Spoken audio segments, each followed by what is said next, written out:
ஒரே வேட்டியில 2 டிசைன்ஸ். உதயம் pixel double style dhotis with matching shirt. Experience your dream retirement life for a day. Ananya's Nananani Homes, Coimbatore. சன்லேண்ட்ல சமைச்சா சக்தி தானா வரும். மற்ற தலைவர்கள் யாரை பற்றி நீங்கள் கேட்டாலும் அவர் இப்படி சொல்லியிருக்காருன்னா நான் கருத்து சொல்லிடலாம். சீமான் பற்றி வரும்போது சில கேள்விகள் இருக்கு. ஏனென்றால் ஒவ்வொரு நாடும் ஒவ்வொரு இடத்திலும் ஒவ்வொன்றையும் அவர் பேசிக்கொண்டிருக்கிறார்.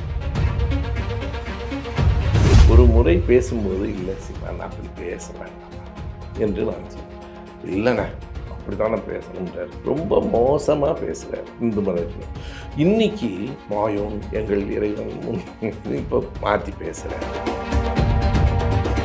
அதாவது பெரியாருக்கு பங்கே இல்லைன்னு சொன்னால் அது மிக மிக அப்பட்டமான பொய்யா இருக்கும். ஒற்றை நம்பிக்கை ஐயா என்ன ஏன் ஒற்றை நம்பிக்கை?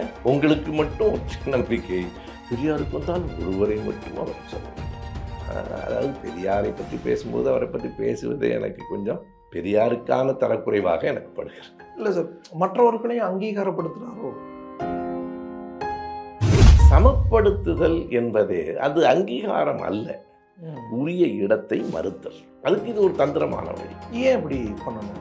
அது ஒரு வன்மம். அது பெரியாரை எப்படியாவது கீழே தள்ளிட்டா எஜமானர்கள் சிலருக்கு மகிழ்ச்சியாக இருக்கலாம். ஏன்னா பெரியார் திராவிடம் என்கிற 2 சொல்லைத்தான் எச் ராஜாவும் எதிர்க்கிறார், சீமாவும். பாஜகவை சொல்கிறீங்க, இல்லை எச் ராஜாவை சொல்கிறீங்க, புரிஞ்சுக்க முடியுது. ஏன்னா எதிர்நிலை அரசியலில் இருந்து செயல்படக்கூடியவங்க. ஆனால் சீமான் பெரியார் திராவிடம்னு பேசி வளர்ந்தவர்ல. ஆமாம், இது இன்னொரு ஏமாற்று. நான் அவர் எப்படி பேசினார்லாம் எனக்கு நான் தானே கூட இருக்கிறேன். பல கூட்டங்களுக்கு நான் கூப்பிட்டு இப்போ முழுமையாக அவர் திராவிட எதிர்ப்பு என்பது தான் அவருக்கு அவருடைய வேலையா, அவருக்கு கொடுக்கப்பட்டிருக்கிற வேலையான்னு எனக்கு. தமிழ் தேசிய அடிப்படையில் இருந்தார். தமிழ் தேசியத்துக்கு நான் 4 கேள்வி கேட்டேன். அப்போ கேட்டதுனால நான் மறுபடியும் கேட்குறேன், விடை சொல்லுங்கள். இந்த இறையாண்மை கொண்ட தமிழ் தேசமா? அப்படி தான் சொல்கிறாங்களா? இறையாண்மை கொண்ட தமிழ் தேசம் என்றால் தனித்தமிழ்நாடு தான். சொல்லுங்கள், எங்களின் கொள்கை அது என்ன தமிழ் தேசியம்லாம் அதை உடைச்சி பேசுங்க. இந்த நாடே நான் தாங்கிறாரு, நாங்கள் தாங்கிறாரு. மொத்தமே அவரே தமிழ்நாடா? தமிழ் தேசியம் பேசுகிற இவர்களுக்கு இந்திய நாடாளுமன்ற தேர்தலில் என்ன வேலை சொல்லுங்கள். இந்திய நாடாளுமன்ற தேர்தலில் போட்டியிட்டு தமிழ் தேசியத்தை கண்டெடுக்கிறா? என் பிள்ளைங்கிறார்ல, எந்த தேர்தலில் என்னாரு? உங்கள் தேசத்தின் விடுதலைக்கு போராடுகிறவன் தேர்தலில் நிற்கிறார். சீமான் நாம் தமிழர் கட்சி தலைமை ஒருங்கிணைப்பாளர் சீமான் பெரியார் குறித்து அவர் பேசிய கருத்துக்களும் பெரியார் பிறந்தநாளையொட்டியும் இந்த விஷயங்களோடும் சேர்ந்து பகிரப்பட்டு இருந்துச்சு, பேசப்பட்டு இருந்துச்சு. பெரியார் ஒரு வழிகாட்டி, பலருள் அவரும் ஒருவர் அப்படிங்கிற பொருளில் அவர் சொல்கிறார். அவர் தலைமையெல்லாம் இருக்க முடியாது, அவர் ஒரு நல்ல தலைவர், வழிகாட்டியாக நாங்கள் எடுத்துக்கிறோம். பலருள் அவரும் ஒருவர், பல விஷயங்கள் செஞ்சதில் நிறைய பேரோட பங்கு இருக்குது, அதில் அவரும் ஒருவருங்கிற பொருளில் சொல்கிறார். அது குறித்து உங்களுடைய பார்வை?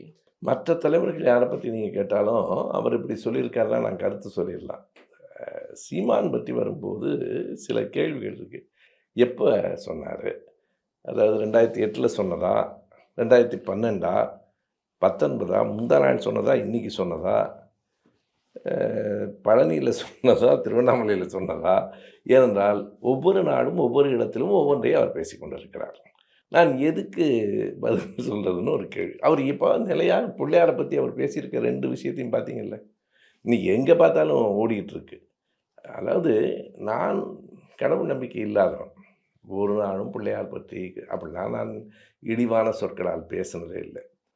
கிருஷ்ணனை பற்றியெல்லாம் அவர் பேசியிருக்கிற இழிவான சொற்களும் பேச்சுகளும் இருக்கு பாருங்கள். இதை இன்றைக்கி நான் வெளிப்படையாக சொல்கிறேன். நான் ஏற்கனவே ஒரு முறை பேசும்போது இல்லை சீமான் அப்படி பேச வேண்டாம் என்று நான் சொன்னேன். இல்லைண்ணே அப்படித்தானே பேசணுன்றார். ரொம்ப மோசமாக பேசுகிறார் இந்து மதத்தில். இன்னைக்கு மாயோன் எங்கள் இறைவன் இப்போ மாற்றி பேசுகிறாரு. அது சரி, கருத்து மாறிட்டார் அப்படின்னு. ஆனால் பெரியாரை பற்றி அவர் சொல்லுவதில் ரொம்ப கவனமாக ஒரு செய்தியை அவங்க முன்வைக்கிறாங்க. பெரியாரும் தலைவர்னு சொல்லுங்கள், ஒத்துக்கிறோம். பெரியார் மட்டும்தான்னா ஒத்துக்க மாட்டோம். பார்க்குறதுக்கு ரொம்ப சரியாக இருக்க மாதிரி இருக்கும். இது என்ன என்றால், தஞ்சை பெரிய கோயிலை கட்டினது யாருங்க? ராஜராஜ சோழன். மட்டுமா தனியாக நின்னா கட்டினார்? ஆயிரக்கணக்கானவங்க இருந்திருப்பாங்க எல்லாரையும் சொல்லணும், ராஜராஜ சோழன் மட்டும் சொல்லக்கூடாது, சித்தாள் வரைக்கும் சொல்லணும். சார். அவர் தானே அரசர், அப்ப அவர் உத்தரவுல தானே அது நடந்திருக்கும். அதுதான் ஒரு வரலாற்றில் ஒருவர் வகிக்கும் முன்னணி பாத்திரம், எஸ். Leading role. அது ராஜராஜ சோழனுக்கு தஞ்சை பெரிய கோயிலில் உண்டென்றால் இந்த சமூக மறு உருவாக்கத்தில் ஒரு முன்னணி பாத்திரம் பெரியாருக்கு உண்டு. இதான் இதுக்கான விடை. பெரியார் மட்டும் சொல்லக்கூடாது, கடைசி தொண்டர் வரைக்கும்னா நீ அவரை சொல்லாதேங்கிறது. முன்னணி பாத்திரத்தை மறைப்பதற்கு அவரை 10ஓடு 11ஆய் காட்டுவது இல்லை. நீங்கள் திருவிக்கா ஒரு பெரிய தமிழ் அறிஞர், ஆனால் சமூக சீர்திருத்தம் தமிழ் தனித்தமிழ்னு வந்ததுன்னா பெரியாருக்கும் திருவிக்காவுக்கும் வேறுபாடு உண்டு. திருவிக்காவின் தமிழ் தான் நல்ல தமிழ், பெரியார் மக்கள் மொழியில் பேசினவர். ஆனால் சமூக சீர்திருத்தம் என்று வருகிற போது பெரியாருக்கு உள்ள இடம் திருவிக்காவுக்கு வராது. பெண்ணின் பெருமை, பெண்களை பற்றி பெண்ணின் பெருமையை எழுதினவர் திருவிக்கா. ஆனால் பெண்களை பற்றிய திருவிக்காவின் பார்வைக்கும் பெரியாரின் பார்வைக்கும் வேறுபாடு உண்டா இல்லையா? ரெண்டு பேரும் ஒன்று தான் எப்படி சொல்ல முடியும்? நான் சொல்லுவது உயர்ந்த இடத்திலிருந்து எதிர்த்து பேசியவர்களும் உண்டு. நீ எல்லோரையும் ஒரே இடத்தில் கொண்டு வந்து வைப்பது என்பது அவரவருக்கு உரிய இடத்தை மறுப்பது. இன்னொரு சொல்ல வேண்டுமானால், அவருக்கு அந்த இடத்தை தரமாட்டேன்னு சொல்லுவதை எல்லாரையும் கொண்டு போய் அந்த இடத்தில் நிறுத்துவது, ரெண்டும் ஒன்று தான். அதனால் நீங்கள் நாராயணகுரு ஒன்றே குலம்ங்கிறத தான் சொன்னார். ஒரே ஜாதி. ஒரே ஜாதி என்றால் என்ன பொருள் என்றால் ஜாதி இல்லைன்னு பொருள் தானே அர்த்தம். எல்லோருக்கும் சம பங்கு இருக்கிறது என்றால் பெரியாருக்கு தனிப்பங்கு இல்லை என்று பொருள். பெரியாரை குறைத்து மதிப்பிடுவதற்காக சுற்றி வளைத்து, அதாவது பெரியாருக்கு பங்கே இல்லைன்னு சொன்னால் அது மிக மிக அப்பட்டமான பொய்யா இருக்கும். எனவே அந்த பொய்யை சொல்லுவதற்கு கொஞ்சம் தயங்கி அவரை மட்டும் என்றால் நான் ஒப்புக்கொள்ளும். அப்போ ஏன் நீங்கள் உங்கள் நாம் தமிழர் கூட்டத்தில் எல்லாம் ஒற்றை நம்பிக்கை, ஏன் ஒற்றை நம்பிக்கை? உங்களுக்கு மட்டும் ஒற்றை நம்பிக்கை, பெரியாருக்கு வந்தால் ஒருவரை மட்டும் அவர் சொல்ல மாட்டார். அதாவது பெரியாரை பற்றி பேசும்போது அவரை பற்றி பேசுவதே எனக்கு கொஞ்சம் பெரியாருக்கான தரக்குறைவாக எனக்கு படுகிறது. இல்லை சார், மற்றவர்களையும் அங்கீகாரப்படுத்துகிறாரோ? அது யாரும் வேண்டாம் சொல்லலை. சமப்படுத்துவது வேறு, அங்கீகரிப்பது வேறு, சமப்படுத்துவது வேறு. எல்லோரையும் இல்லை. அண்ணா பெரிய தலைவர் தான், பெரியாரும் அண்ணாவும் சமம் இல்லை. பெரியார்கிட்டேருந்து தான் அண்ணா உருவாகிறார், அண்ணாகிட்டேருந்து தான் கலைஞர். நீங்கள் கலைஞர்கிட்ட என்றைக்காவது அண்ணாவும் கலைஞரும் ஒன்றுன்னு சொல்லுங்கள், கடுமையாக கோவப்படுவார். அண்ணாவுக்கு அடுத்தது தான்.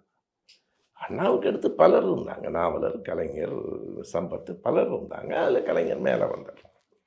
நீங்கள் சமப்படுத்துதல் என்பதே அது அங்கீகாரம் அல்ல, உரிய இடத்தை மறுத்தல். அதுக்கு இது ஒரு தந்திரமான வழி. ஏன் இப்படி பண்ணணும்? அது ஒரு வன்மம். அது பெரியாரை எப்படியாவது கீழே தள்ளிட்டா எஜமானர்கள் சிலருக்கு மகிழ்ச்சியாக இருக்கலாம். ஏன்னா பெரியார் திராவிடம் என்கிற 2 சொல்லைத்தான் ஹெச் ராஜாவும் எதிர்க்கிறார், சீமானும் எதிர்க்கிறார். நீங்கள் இந்த 2 சொற்கள் தான் அவங்களுக்கு ஜீரணமே ஆக மாட்டேங்குது. நம்ம என்ன பண்ணுறது? என்ன முயற்சி பண்ணாலும், எவ்வளவு கஷாயம் குடித்தாலும் அவங்களுக்கு ஜீரணம் ஆகலை. அதனால் தடுமாறுறாங்க, உடம்பு சரியில்லை. அதான் அடிப்படை. திராவிடம், பெரியார் என்கிற 2 சொற்கள் தமிழ்நாட்டின் வரலாற்றில் அடிப்படையாக மாற்ற முடியாதவை, வேறு எங்கும் ஒப்பிட முடியாது. பாஜகவை சொல்கிறீங்க, இல்லை ஹெச் ராஜாவை சொல்கிறீங்க, புரிஞ்சுக்க முடியுது, ஏன்னா எதிர்நிலை அரசியலில் இருந்து செயல்படக்கூடியவங்கன்னு. ஆனால் சீமான் பெரியார் திராவிடம்னு பேசி வளர்ந்தவர்ல. ஆமாம், இது இன்னொரு ஏமாற்று. நான் அவர் எப்படி பேசினார்லாம் நான் தானே கூட இருந்தேன். பல கூட்டங்களுக்கு நான் கூப்பிட்டு வந்தேன். நான் அவர் சொல்கிற வரிகளை சொல்லட்டுமா? நான் பெரியாரின் பிள்ளை, மார்க்சின் மாணவன், தம்பியின் தம்பி. இதான் ஒரு அறிமுகம். ஆரம்பத்தில் பெரியாரை வைத்து வளர்ந்து பெரியாரை எதிர்ப்பது, தோளில் ஏறி காதை கடிக்கிறது. நீங்கள் திராவிட எதிர்ப்பில் ஹெச் ராஜாவுக்கும் சீமானுக்கு என்ன வித்தியாசம் இருக்குது? இன்னும் சொல்ல போனால் ஹெச் ராஜாவை விட சீமான் தான் கூடுதலாக எதிர்க்கிறார். இல்லை சார், எதன் அடிப்படையில் இருக்குல்ல ஹெச் ராஜா? இவங்க திராவிட எதிர்ப்பு தான் ஆரியத்துக்கான ஆதரவு, அதையும் எதிர்க்கிறாருல்ல சீமான். அதுதான் அதுதான் பெரிய நாடகத்திலேயே பெரிய நாடகம். இவர்கள் இளவேனில் தான் சொல்லுவார், இவர்கள் சேர்ந்தும் துரத்துவார்கள், மான்களோடு சேர்ந்தும் ஓடுவார்கள். இது புலியா மானான்னு கண்டுபிடிக்க முடியாமல் இருக்கணுங்கிறதுக்காக இவர்களுடைய பிஜேபி எதிர்ப்பை பற்றிலாம் எனக்கு தெரியும். இவர்களின் மையமாக இப்போதான் முதல்ல அவர் சீமான் அப்படி இல்லை, உறுதியான ஒரு இடத்தில் இருந்தார்.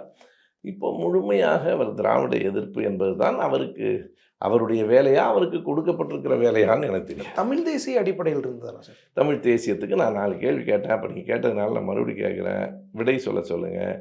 இந்த இறையாண்மை கொண்ட தமிழ் தேசமா? அப்படித்தான் சொல்கிறாங்களா? இது கொஞ்சம் சிக்கலான கேள்வி. இல்லை, அவங்க அப்படி தானே சொல்கிறாங்க. இறையாண்மை கொண்ட தமிழ் தேசம் என்றால் தனித்தமிழ்நாடு தானே. சொல்லுங்கள், எங்களின் கொள்கை அது என்ன தமிழ் தேசியம் இல்லை, அதை உடைச்சி பேசுங்க. இந்தியாவே என்னுடைய நாடு, நீங்கள் என்ன அதில் நான் ஒரு சின்ன பாட்டுன்னு சொல்கிறது? மொத்த நாடே நான் தாங்கிறாரு, நாங்கள் தாங்கிறாரு. மொத்தமே தமிழ்நாடா? இல்லை, எனக்கு உங்களுக்கு புரிஞ்சிருக்குமோங்களுக்காக நான் கேட்குறேன். நீங்கள் பேசுகிற தமிழ் தேசியம் என்பதற்கும் தனித்தமிழ்நாடு என்பதற்கும் என்ன வேறுபாடு சொல்லுங்க. தமிழ் தேசியம் பேசுகிற இவர்களுக்கு இந்திய நாடாளுமன்ற தேர்தலில் என்ன வேலை சொல்லுங்க. இந்திய நாடாளுமன்ற தேர்தலில் போட்டியிட்டு தமிழ் தேசியத்தை வென்றெடுப்பதா? 3 எந்த தேர்தலில் என்னாரு? உங்கள் தேசத்தின் விடுதலைக்கு போராடுகிறவன் தேர்தலில் நிற்க மாட்டான்.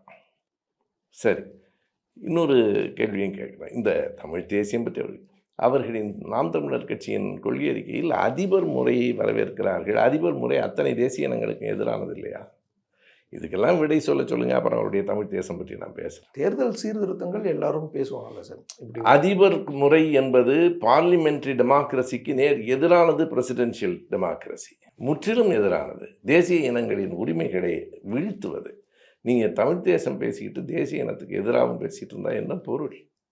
இன்றைக்கி ரொம்ப எளிமையான கேள்வி. தப்பித்தவறி வெற்றி பெற்று விட்டால், வாய்ப்பே இல்லை, வெற்றி பெற்று விட்டால் இந்திய அரசமைப்பு சட்டத்துக்கு உண்மையாக இருப்பேன்னு உறுதிமொழி எடுத்துக்குவீங்களா? இந்திய அரசமைப்பு சட்டத்துக்கு உண்மையாக இருப்பது தமிழ் தேசியமாகுமா? இது எல்லாவற்றுக்கும் நீங்கள் முடிஞ்சால் பேட்டி எடுக்கும்போது அவர்கிட்ட கேள்வி. எனக்கு தெரியல, இந்த ரகசியத்தை அவங்க சொல்லவும் மாட்டேங்கிறாங்க. கண்டிப்பாக கேட்போம் சார். இப்போ அதோடு சேர்த்து நம்ம திராவிடம் தானே பேசணும். அப்போ திராவிடர் கழகமாகட்டும் அல்லது திமுக உருவான பிறகு திராவிடம் தான் பேசினாங்க, திராவிட நாடு பேசினாங்க, பெரியாரும் பேசினார். அப்படி இருக்கும்போது அப்போ அது என்ன? அதை விட்டு வெளிப்படையாக சொல்லியாச்சு இல்லை? அதுதான், எந்த ஒன்றையும் விட்டு விட்டோம் என்று வெளிப்படையாக சொல்வதற்கு மாநில சுயாட்சி தாங்க இப்போ திமுக கேட்கறது. ஐயா கடைசி நாள் வரைக்கும் தனித்தமிழ்நாடுன்னு எழுதிட்டு இருந்தார் பெரியார். அதற்கு கடுமையான சட்டங்கள் எல்லாம் இருந்தபோதும் எழுதினார். நீங்கள் வீராதி வீரர்கள் நீங்கள் சொல்ல வேண்டியதானே தனித்தமிழ்நாடு தான் எங்கள் கோரிக்கைன்னு.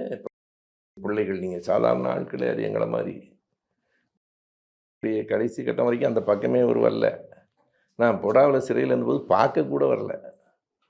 அப்போல்லாம் இவர் என்ன குழந்தையா? நீங்கள் எப்போ அங்கே அதாவது எல்லாம் அங்கே முடிந்ததற்கு பிறகு இவர் புறப்படுறார். ஆபத்தில்லை என்றவுடன் கோபத்திற்கு பஞ்சமே இல்லை, அவ்வளோ கோபப்படுறார். ஆனால் 2001-2 எல்லாம் கோபப்படவே இல்லை. 1991 96 வரைக்கும் நாளே உள்ள வச்சுக்கிட்டு இருந்தது ஜெயலலிதா. 5 முறை நான் சிறைக்கு போயிருக்கேன். அப்போ இப்படி ஒரு மனிதனை நாங்கள் பார்க்கவே. சினிமாவில் இருந்தார், அப்போ பிஸியாக இருந்தார். எனவே நண்பர், அதாவது அடிப்படையில் போராட்டம் நடக்கிற காலங்களிலெல்லாம் தலையே காட்டாங்க. அவர் ஒரு விந்தையான மனிதர். சீமான் 5 வயசு குழந்தையாக இருக்கும்போது சிவகங்கை ஆட்சியர் அலுவலகத்துக்கு முன்னால் பொது உடைமை தோழர்களோடு போய் ஆர்ப்பாட்டம் பண்ணேங்கிறார். கூட்டு போயிருப்பாங்க, யாராவது குழந்தையா இருக்கும்போது கூட்டு போயிருப்பாங்க 5 வயசில். எப்போ அவர் பிறந்தது 63 இருக்கும் நினைக்கிறேன், 66ங்கிறாங்க, 71. ஆனால் சிவகங்கை தனி மாவட்டமாக பிரிந்தது 83. ஆட்சியர் அலுவலகம் வந்தது 85. பாருங்கள், 85 வந்த அலுவலகத்தை 71 எதிர்த்துருக்கிறாரு. கூட்டு போயிருப்பாங்க. அப்படி ஆட்சியர் அலுவலகமே சிவகங்கையில் கிடையாது. அப்போ எப்படி எதிர்த்தார்? எனவே அவர் ஒரு சூப்பர் மேன். அவர் 85 சிவகங்கையில் வந்த ஆட்சியர் அலுவலகத்தில் 71 போராட்டம் நடத்துகிறார். எப்படி கூட்டிகிட்டு போயிருப்பாங்கங்கிறது எனக்கு புரியுது. எங்கே கூட்டு போயிருப்பாங்க? அப்படி கட்டணமே இல்லையே. எனவே இதுதான் சீமா, இதுதான் சீமா. அதுக்காக கேட்டதால் நான் சொல்ல வேண்டியிருக்கிறது. இப்போ நேற்று ஒரு 4 மணி நேர்காணல் வந்திருக்கு, என்னை பற்றிலாம் சொல்லியிருக்கிறார். அதுக்கு 8 மணி நேரம் அதில் எவ்வளோ பொய் இருக்குன்னு நம்ம சொல்லலாம். அவ்வளவு செய்தி இருக்கு. அதுவும் நான் குளத்தூர் மணியனெல்லாம் இன்னும் உயிரோடு இருக்கும்போதே இவ்வளவு பொய் என்றால் பிறகு எவ்வளவு பொய் சொல்லுவாருங்கிறதுக்கு அளவு கிடையாது. எங்களுக்கே இவ்வளவு பொய் சொன்னால் இதில் எவ்வளவு உண்மை இருக்கும் பாரு. இதுதான் உண்மையான. சில நேரங்களில் மிகைப்படுத்தி சொல்கிறது, இந்த மாதிரி மிகைப்படுத்தலாம். 85 வந்த கட்டடத்தை 71 எதிர்க்கிற அளவுக்கு அவ்வளவு மிகைப்படுத்த முடியாது. 85 வந்ததே 85 ஏப்ரல்லையே ஒரு ஆர்ப்பாட்டம் நடந்துச்சுன்னா சரி, கட்டடம் நடக்கும்போதேன்னு நினச்சிக்கலாம். நெஞ்சறிந்து சொல்வது. கேட்கனர் ஒரு கூட்டத்தில் நான் கேட்டதுக்கு அப்போ பேசினார், இன்றைக்கி வரைக்கும் பதில் இல்லை. எம்ஜிஆர் ஆட்சிக்கு வந்த உடனே ஐயா பெரியாரைத்தான் மேடைக்கு அழைத்து வந்து மரியாதை பண்ணார், பெரியார் வீல் சேரில் கூப்பிட்டு வந்தார்னு சொன்னார். எம்ஜிஆர் ஆட்சிக்கு வந்தது 77. ஐயா பெரியார் 73 இறந்து போயிட்டார். 73 இறந்தவரை 77 எம்ஜிஆர் கூப்பிட்டு வர்றாரு பாருங்க. இதெல்லாம் இன்றைக்கி வரைக்கும் அவருடைய பேச்சு பதிவுகளில் இருக்குது. நீங்கள் வரலாற்றை சரியாக சொல்லணுங்கிற அக்கறை கூட இல்லாமல் எதை வேணாலும் சொல்லலாம். கைதட்டுவதற்கு 1000 பேர் இருந்தால் எதை வேணாலும் சொல்லலாம் அப்படிங்கிறது என்ன. இதெல்லாம் பதிவு பண்ணணுங்கிறதுக்காக தான் நான் சொல்கிறேன். இதெல்லாம் பதிவாகணும். வரலாற்றில் எவ்வளவு தூரம் செய்திகளை மறைத்தும் மாற்றியும் பேசுகிறார் என்பதற்கு. இந்த வருஷம் பெரியார் பிறந்தநாளுக்கு வாழ்த்து செய்தியும் இல்லை அப்படிங்கிறதே நிறைய பேர் பேசியிருந்தாங்க. சீமான் வந்து நிறைய தலைவர்களுக்கு வாழ்த்து சொல்லுவார், முன்னுதாரணமாக வைப்பார். பெரியாருக்குமே கூட சொல்லியிருந்திருக்கார் கடந்த காலங்களில். போன வருஷம் சொன்னார், இந்த வருஷம் ஏன் சொல்லலை அப்படிங்கிற சில இதெல்லாம் கூட கேள்விகள்லாம் வந்ததை பார்க்க முடிஞ்சிருச்சு. அதை எப்படி பார்க்குறீங்க? 2 இருக்குது. பிள்ளையார் சதுர்த்திக்கு ஏன் வாழ்த்து சொல்லலைன்னு வருத்தப்படுறாங்க. அப்பாடா பெரியார் இவர் வாழ்த்து சொல்லலடான்னு நான் மகிழ்ச்சி அடைகிறேன். நல்லது, இவர் வாழ்த்து சொல்லாமல் இருப்பது தான். அதாவது விஜய் வந்து மாலை வைத்ததற்கு மகிழ்ச்சி அடைகிறேன். சீமான் பெரியார் பிறந்த நாளுக்கு வாழ்த்து சொல்லாமல் இருப்பதற்கும் மகிழ்ச்சி அடைகிறேன். நல்லது. ஏன்னா இவர் வாழ்த்து சொல்லாமல் இருப்பது தான் பெரியாருக்கு பெருமை. அதுதான் நல்லது. அவர் எப்பாவது நல்ல செயல் செய்கிறாரு, அதையே நம்ம மறுப்பான அப்படியே இருக்கட்டும். ஏன்னா அவர் யார் என்பது பளிச்சுன்னு அடையாளம் தெரியணும்ல. பெரியாருக்கும் வாழ்த்து சொல்கிறது, அதுக்கப்புறம் சாவர்கருக்கும் வேண்டாம், நீ பெரியாருக்கு சொல்லவே வேண்டாம், பேசாமல் சாவர்கர் பக்கமே போய் சேர்ந்துடலாம். அப்படியெல்லாம் ஒரு சொல்லி பேசலை, வெளியே சொல்கிறது. ஓகே, அவர் மனசு, அதாவது அவங்க மன் கி பாத்துங்கிறாங்கல்ல, அந்த மனசின் குரல் அது. ஸோ அப்போ எங்களுக்கு கேட்குது. அந்த பக்கம் அவர்களுக்கு அவர்கள் நாம் தமிழர் கட்சி என்பதை விட நாக்பூர் தமிழர் கட்சி என்பது உண்மையானது.